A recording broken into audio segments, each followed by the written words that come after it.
तीन लोक की संपदा, इंद्र सरी के भोग, कांक बीट सम गिनत है, सम्यक दृष्टि लोग।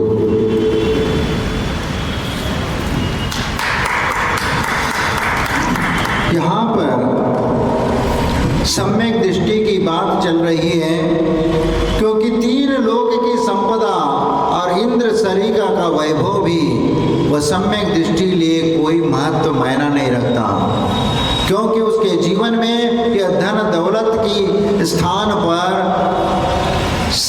जिनेंद्र भगवान के ऊपर जो श्रद्धा है वह सबसे महत्वपूर्ण होता है। क्योंकि यह धन दौलत सोना चांदी हीरे मानिक मोती आदि के माध्यम से आत्मा का कल्याण हम नहीं कर सकते, इसीलिए वह सम्यक दृष्टि जीव हमेशा हमेशा वह अध्यात्म की ओर दृष्टि रखता है। जब भरत चक्रवर्ती का वैभव देख करके लोग दंग रह जाते थे, क्योंकि उनका वैभव देख करके एक व्यक्ति के मन में ईर्ष्या उत्पन्न हुई और उसने ये कहना शुरू कर दिया, अरे चक्रवर्ती और बैरागी, घर में बैरागी, ये कैसे संभव है भाई? और एक नहीं वह 9 निधि 14 रत्न और 96,000 रानियां और उनके बीच में इतनी अपार संपदा और फिर भी बैरागी, ये कैसे संभव हो सकता है? और वह उसका उदाहरण देने लगा कि भाई हम तो एक संभालने के लिए तो हमारी जान पर आ जाती है, और यहाँ 96,000 है, ये 96,000 के साथ ये कैसे सेट करते हैं? हाँ, कैसे सबको प्रसन्न करते हैं? हमें समझ में नहीं आता। ये सब वैरागी वीरागी ये कोई है नहीं है, ये ऐसी झूठी मूठी बात है। तो जो व्यक्ति इस प्रकार बोल रहा था वह भरत चक्रवर्ती के पास ये बात गई, तो भरत चक्रवर्ती ने उसको बुलाया और उनकी बात सुनी। उन्होंने कहा कि तुम सही कह रहे हो, लेकिन एक काम कर लेना, मैं तुम्हें मेरी जितनी संपदा है, मेरा जितना वैभव है और मेरा जितना रणवास है, वह सब एक बार देख करके आ जाना। और इतनी अपार धन दौलत और 9 निधि 14 रत्न 96,000 रानियां, ये सब पूरा वैभव एक बार देख करके आ जाना। हाँ महाराज, ये सौभाग्य मुझे मिलेगा तो मैं अवश्य देखूंगा। तो ठीक है, लेकिन एक शर्त पे कि हाथ में एक तेल का एक कटोरा है, ये पूरा भरा हुआ है और ये भरा हुआ है, इसको हाथ में ले करके पूरी संपदा देख करके आना है, और एक बूंद भी गिर गया तो तेरी गर्दन कटेगी। बस फिर क्या था, वह चला गया, उसके हाथ में 2-4 नंगी तलवार ले करके आजू बाजू सिपाही चलने लग गए और पूरी संपदा देखने के लिए महीनों लग जाएंगे, लेकिन इस महाशय ने कुछ ही घंटों में पूरी संपदा देख करके आ गए और भरत चक्रवर्ती के सामने आकर के खड़े हुए। उनने पूछा कि बताओ पूरी संपदा देख आए? महाराज, मेरा लक्ष्य नहीं था तुम्हारी संपदा क्या क्या है, बताओ। मैं क्या बता पाऊंगा उसको, क्योंकि मेरा लक्ष्य ये था, इस कटोरी के ऊपर था कि कहीं एक बूंद न नीचे गिर जाए, और इसीलिए उसको बचाते बुझाते पूरे संपदा मुझे आपके लोगों ने दिखाया और वर्णन भी किया, लेकिन मेरा ध्यान उस ओर नहीं था, इसलिए मैं आपकी संपदा को देख नहीं सका। नहीं, तुम्हारे लिए तो पूरी सामने संपदा दिखा दी गई, फिर भी तुम्हें ध्यान नहीं है। हाँ, ध्यान नहीं है।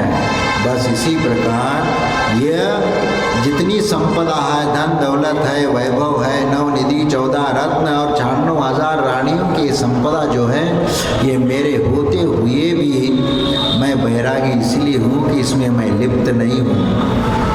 मैं इन भौतिक साधनों में आसक्त नहीं हूँ, मैं इससे बाहर हूँ।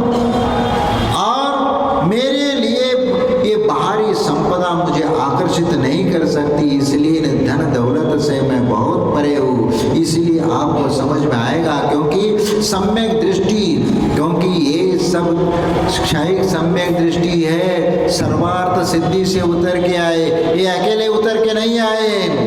आदिनाथ भगवान, बाहुबली और भरत, ये तीनों प्राणी सर्वार्थ सिद्धि से उतर करके आए हैं, अवधि ज्ञान को साथ में लेकर के आए हैं। और जब इस धन दौलत और वैभव के प्रति उनकी कोई आसक्ति नहीं होती, क्योंकि चक्रवर्ती पद जो मिलता है वह पूर्व जीवन में मुनि बन करके तपस्या करके वह सर्वार्थ सिद्धि तक पहुंच जाते हैं। ऐसे साधक ही ये चक्रवर्ती जैसे विभूति को प्राप्त कर सकते हैं। और इसीलिए चक्रवर्ती की संपदा के सामने इतना सब होते हुए भी चक्रवर्ती का उसमें लोलुपता या उसमें आसक्ति नहीं होती। इसलिए भरत चक्रवर्ती जब दीक्षा ग्रहण कर लिया तो अंतर मुहूर्त में उनको केवल ज्ञान की प्राप्ति हुई। इसीलिए उस गृहस्थ लोग सब उस भरत चक्रवर्ती को याद रखते, अंतर मुहूर्त में उन्होंने केवल ज्ञान प्राप्त कर लिया। आदिनाथ भगवान को 1000 वर्ष लग गए और कई दूसरे महाराजों को, दूसरे तीर्थंकरों को अलग अलग समय लगे। किसी को 5 दिन में हुए, किसी को 2.5 महीने में हुए, किसी को 12 साल लग गए, 12.5 साल लग गए, क्योंकि केवल ज्ञान को प्राप्त करने के लिए सबको अपना अपना समय लगा। लेकिन यहाँ भरत चक्रवर्ती की बात आती है तो अंतर मुहूर्त में केवल ज्ञान की प्राप्ति हुई। इसीलिए सम्यक दर्शन हमारे लिए मोक्ष का एक अंतिम लक्ष्य है। उस लक्ष्य को लेकर के चलना पड़ेगा, क्योंकि सम्यक दर्शन के बिना हमारा कोई और लक्ष्य नहीं होना चाहिए। सबसे पहला सम्यक दर्शन प्राप्त करो। मोक्ष महल की प्रथम सीढ़ी या बिन ज्ञान चरित्रा, इसलिए मोक्ष महल की प्रथम सीढ़ी है। और इसलिए इस प्रथम सीढ़ी को प्राप्त करके हमें अपने गंतव्य तक पहुंचना है। इसीलिए हमें कई बार ये प्रसंग आता है कि संसार में ज्ञान ही सब कुछ है क्या?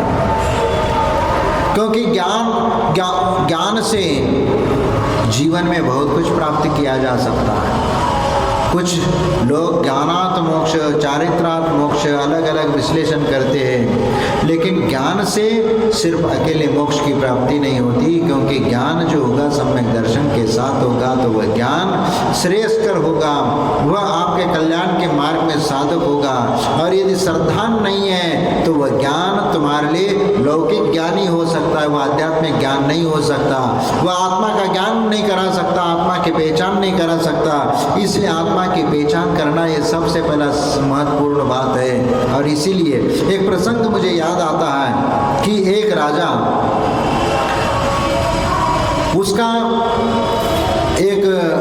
उस राजा बहुत बड़ा विद्वान था, संस्कृत का पंडित था, और उसका एक प्रतिदिन का नियम था कि बिस्तर से उठने के पहले एक श्लोक का निर्माण करना और फिर ही बिस्तर से बाहर आना। इन्हें प्रतिदिन एक नए श्लोक का निर्माण करना।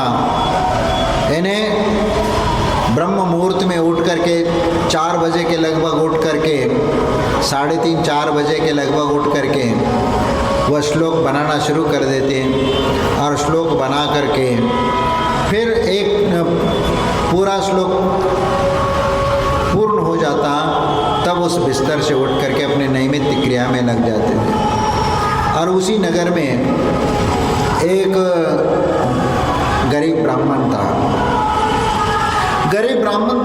बहुत बड़ा विद्वान था, लेकिन दरिद्रता के कारण वह अपने घर का पालन पोषण नहीं कर पा रहा था। तो उनकी पत्नी कहती है कि कोई काम धाम तो शुरू करो, कोई आजीविका का साधन जुटा लो। इतने बड़े ज्ञानी पंडित होकर के एक कोई काम नहीं कर सकते, कोई दुकान नहीं चला सकते, कोई बिजनेस नहीं कर सकते। वह कहता है कि भाई बिजनेस करने के लिए पैसा चाहिए और वो हमारे पास नहीं है तो हम बिजनेस कैसे कर सकते हैं? क्योंकि पहला तो पैसा हो, उसके बाद कोई धंधा शुरू करे। धंधे के लिए भी कुछ चाहिए कि नहीं? हमने कहा कुछ कमाना तो शुरू करो, धीरे धीरे इकट्ठा होता जाएगा। अरे ऐसा इकट्ठा करते करते पूरी जिंदगी निकल जाएगी, फिर भी कुछ नहीं हो कर पाएंगे हम। लेकिन आप इतने बड़े विद्वान हो करके इतना भी काम नहीं कर सकते। ठीक है, मैं कोशिश करता हूँ। वह सोचता है कि कौन सा व्यापार करे, कौन सा धंधा करे जो कम से कम सस्ते में बिना खर्चा के काम कर सके। वह अपना एक बिजनेस के बारे में विचार करने लगा। वह कौन सा व्यवसाय करे, कौन सी दुकानदारी करे। तो जितने भी दुकान है, दुकान चलाना है, सब में पैसे की ज़रूरत है। तो बिना पैसे वाला ऐसी कौन सी दुकान हो सकती है? तो अपना दिमाग लगाना शुरू कर दिया। दिमाग लगाते लगाते उसको एक दिमाग में आ गई कि भाई ये बहुत अच्छा रास्ता है, क्योंकि इसमें तो कोई पैसा लगाना नहीं पड़ता और काम धाम भी अच्छा चलता है। चलो, उसने चोरी करने का विचार किया, क्योंकि यहाँ चोरी करके ले आएंगे तो बिना मेहनत के पैसा इकट्ठा हो जाएगा, धन दौलत इकट्ठा हो जाएगा।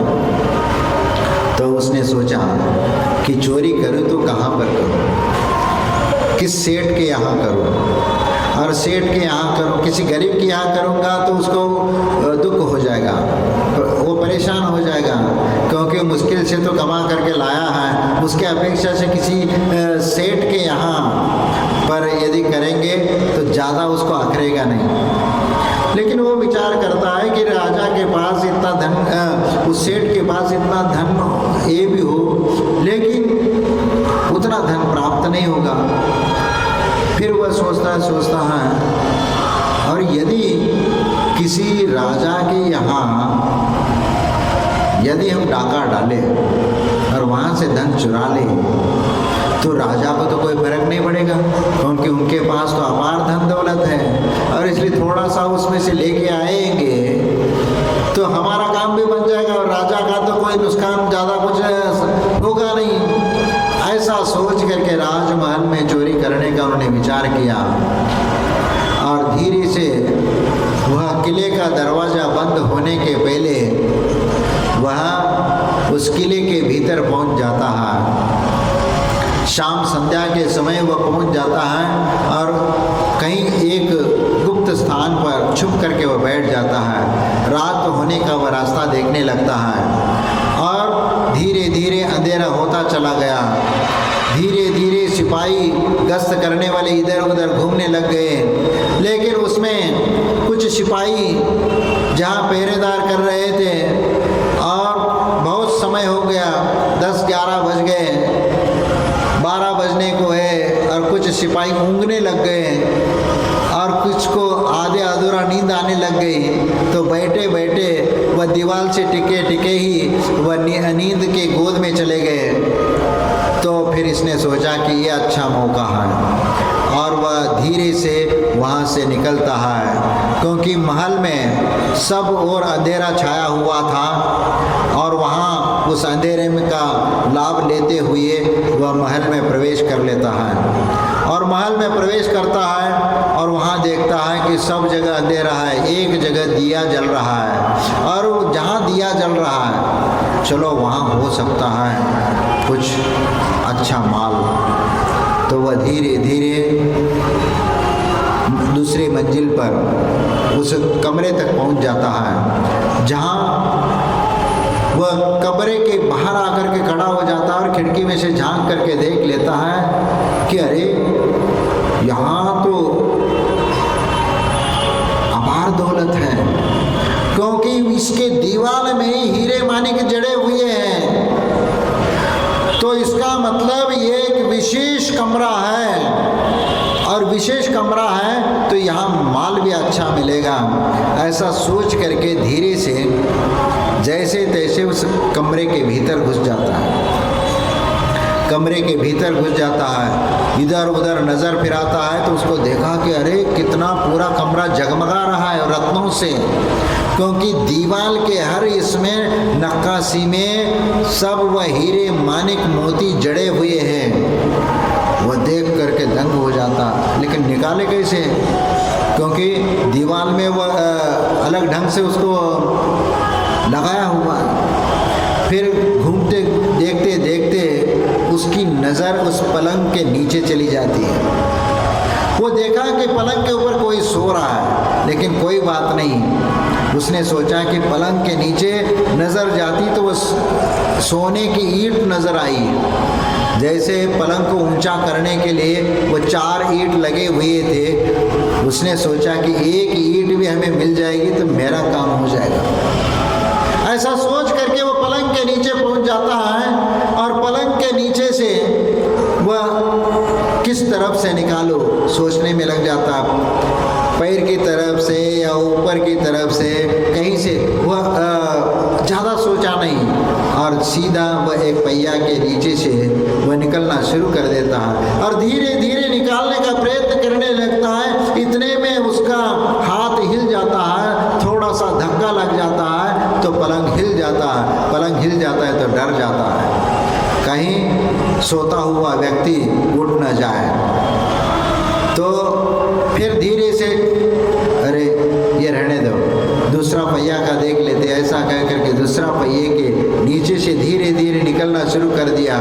करते करते वहाँ पर भी अचानक पलंग हिल जाता है तो पुनः डर जाता है। उसने सोचा कि अरे निकलते समय ये पलंग हिलता क्यों है भाई। तो अचानक फिर उसने सोचा कि चलो पैर की तरफ से अपन निकालते हैं, वहाँ थोड़ा सा हिल भी जाए तो कोई दिक्कत नहीं होगी। ऐसा सोच करके वह वहाँ से निकालना शुरू कर देता है और जैसे धीरे धीरे निकालना शुरू कर दिया, इतने में पलंग हिल जाता है। सिर्फ इस बार पलंग हिला ही नहीं, कुछ आवाज़ भी आ गई। आवाज़ आ गई तो अब तो वह फंस गया और वो वहाँ उस पलंग के ऊपर सोने वाला और कोई नहीं था, वह राजा ही था। और वह राजा पलंग पर सो रहा था और उसका समय हो गया, क्योंकि उठने का समय हो गया। तो उठने का अब जैसे ही उठा और वह अभी तक वह पत्थर निकाल ही नहीं पाया था, सोने की ईंट निकाली नहीं पाई थी। इतने में वह राजा जग जाता है और राजा जग करके फिर वह अपना श्लोक बनाना शुरू कर देता है। श्लोक बनाते बनाते श्लोक के 3 चरण बनाए, लेकिन चौथा चरण बन नहीं रहा था और चौथा चरण बहुत प्रयास करने के उपरांत भी चौथा चरण बन नहीं रहा था। बार बार उसको दोहरा रहा था 3 चरणों को। वह अपने धन दौलत और संपत्ति की महिमा का बखान कर रहा था और इसीलिए वह अपनी वैभव का वर्णन करते हुए उसमें वो बोलने लगा कि चेतोहरा युवतय सरदोनुकूला सद्बांधवा प्रणय गर्भ गिरश्च भर्त्यां गर्जन्ति दन्ति निवह स्तरला तुरंगा। बस ये 3 चरण बनाए। चेतोहरा युवतया, मेरे पास ऐसे सुंदर सुंदर चित्त को हरण करने वाली स्त्रियां हैं, रानियां हैं। सुरदोनुकूला, और उनके अनुकूल चलने वाले उनके मित्र हैं। और सद्बांधवा, और उनके अनुसार चलने वाले सभी बंधु और भाई लोग हैं। प्रणय गर्भ गिरश्च भर्त्या, और उनके आज्ञा का पालन करने वाले ऐसे भृत्या नौकर चाकर भी है। और गर्जंति दंत निवास तरला तुरंगा, और युद्ध क्षेत्र में चिंगाड़ने वाले हाथी भी हैं। और द्रुत गति से दौड़ने वाले ऐसे घोड़े भी मेरे पास है। इस प्रकार बार बार इन 3 चरणों को दोहरा रहा है। और नीचे बैठा हुआ चोर पलंग के नीचे वह दबक करके वहीं बैठ जाता है, क्योंकि वह ईंट तो निकाल नहीं पाया। इतने में राजा उठ जाता है वह 3 चरण बना दिया, बार बार दोहरा रहा है। और ये चोर भी विद्वान था, बहुत बड़ा विद्वान, और बार बार ये इसके 3 चरणों को सुनकर उसको आया गुस्सा। अरे एक बार बार क्या पटर पटर कर रहा है, समझ में नहीं आता।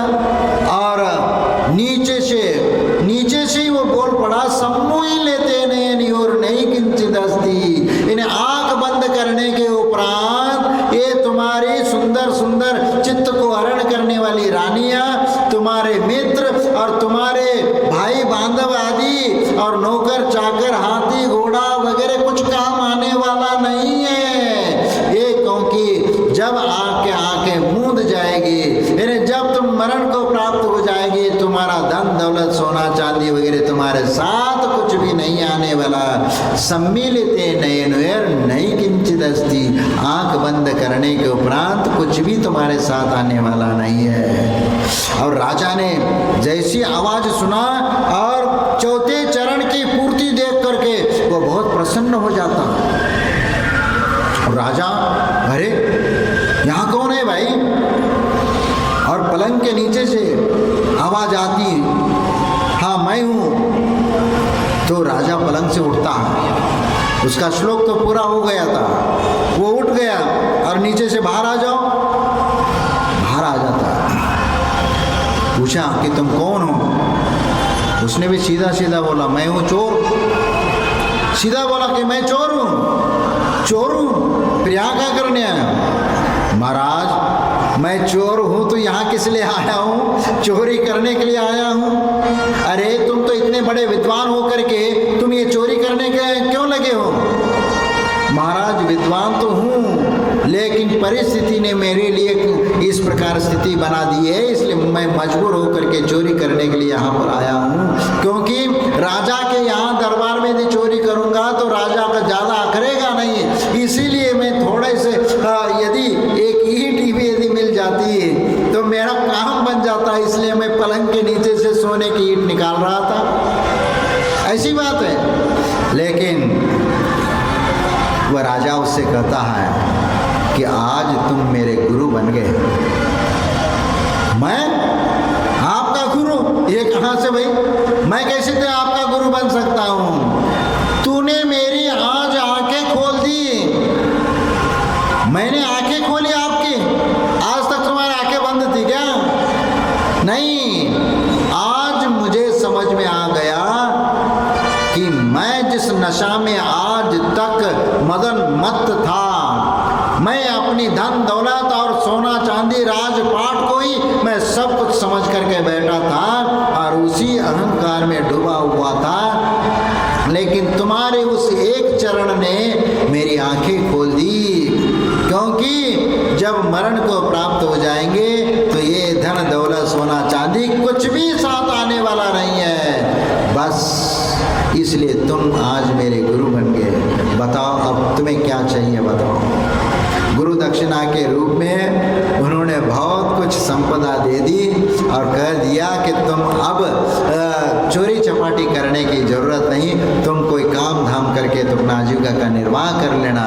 और उसके उपरांत सुबह उठते ही वह भी एक संत के पास जा करके वह राजा संन्यास धर्म को अपना लेता है, एक साधु बन करके अपना जीवन यापन करना शुरू कर देता है। यही तो बात मैं आप लोगों को बताना चाह रहा हूँ कि धन दौलत सोना चांदी के पीछे आप जितना उसके पीछे पड़े हो और धर्म को नगण्य समझ करके हम चल रहे हैं, सबसे ज़्यादा हम महत्व किसको दे रहे? धन दौलत को दे रहे और उसी के लिए उसको कमाने के लिए 24 घंटे उसमें लगा रहे हैं। लेकिन धर्म करने के लिए तुम्हारे पास कितना समय है? भगवान की भक्ति करने में तुम्हारे पास कितना समय है? पूजा पाठ करने के लिए तुम्हारे पास कितना समय है? तो यदि जिनेंद्र भगवान की आराधना भक्ति नहीं करेंगे तो पुण्य का संचय कैसा होगा? और पुण्य नहीं होगा तो वह धन दौलत सोना चांदी कहाँ से आएगा? महाराज कमाने से आएगा। अरे कमाने से आएगा तो पूरे जीवन का तुम्हारा कुछ पुण्य है, इसलिए कमाने से आ रहा है। लेकिन कमाने के लिए मजदूरी भी करता है, जो मजदूरी करता है वो तो धन वाला नहीं बन पाता। धन वाला क्यों नहीं बन पाता? वह इतना